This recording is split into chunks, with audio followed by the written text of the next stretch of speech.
মাঝ মাঠে বদলের আভাস, কয়জন থাকবেন ম্যাচের নিয়ন্ত্রণ নিতে? আক্রমণ ভাগে নেই নেইমার, রাফিনিয়ার মতো খেলোয়াড়। তাদের জায়গায় কে ধরবেন দলের হাল? ডিফেন্সে কে হবেন মার্কিনোসের সঙ্গী?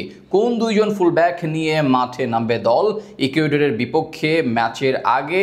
অনেক প্রশ্ন ব্রাজিল দলকে নিয়ে। সেই সব প্রশ্নের উত্তর নিয়ে বিস্তারিত থাকছে রিপোর্টে। বিশ্বকাপ বাছাই পর্বের সর্বশেষ ম্যাচে হার, এখনও ঝুলে আছে বিশ্বকাপের স্বপ্ন।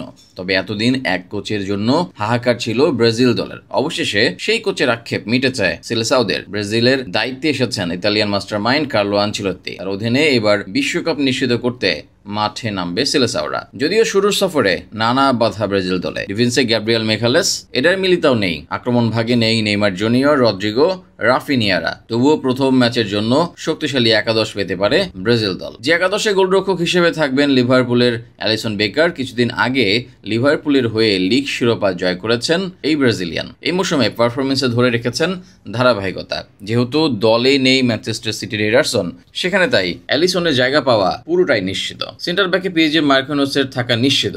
কিছুদিন আগে চ্যাম্পিয়ন্স লিগের শিরোপা জয় করে ক্লাব লেভেলে নিজেকে পূর্ণ করেছেন। মিলিতাও মেগালাসদের অনুপস্থিতিতে তিনিই ব্রাজিলের সেরা সেন্টার ব্যাক। তার সাথে জুটি করবেন কে, সেই প্রশ্ন আছে সবার। তালিকায় বেরালদো, লিও উঠতে যাচ্ছেন।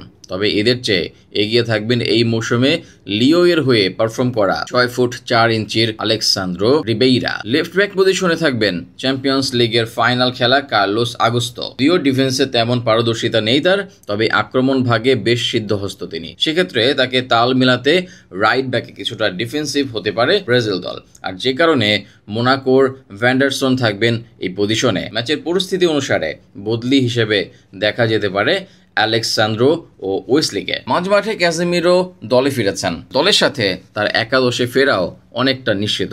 পুরনো শিষ্যকে নিয়ে মিডফিল্ড সাজাতে চাইবেন কোচ আনচেলত্তি। সেক্ষেত্রে ডিফেন্সিভ মিডে থাকবেন ম্যানচেস্টার ইউনাইটেডের এই তারকা। তার সাথে দলে থাকবেন নিউক্যাসলের ব্রুনো গিমারেস ও ফ্লেমিঙ্গোর গার্সন। ক্লাবে নিউক্যাসলের অধিনায়ক ব্রুনো গিমারেস এই মৌসুমে ক্লাবটিকে জয় করান শিরোপা। আর ক্লাব ও জাতীয় দলে প্রমাণ করে গার্সন দলের অটো চয়েস। 4-4-2 ফরমেশনে এই জায়গায় অ্যাটাকিং মিডফিল্ডার হিসাবে ম্যাথুইস কুনহাকে নিতে পারেন আনচেলত্তি। বেশ দারুণ ফর্মে আছেন সদ্য ম্যানচেস্টার ইউনাইটেডে যোগ দেওয়া কুনহা।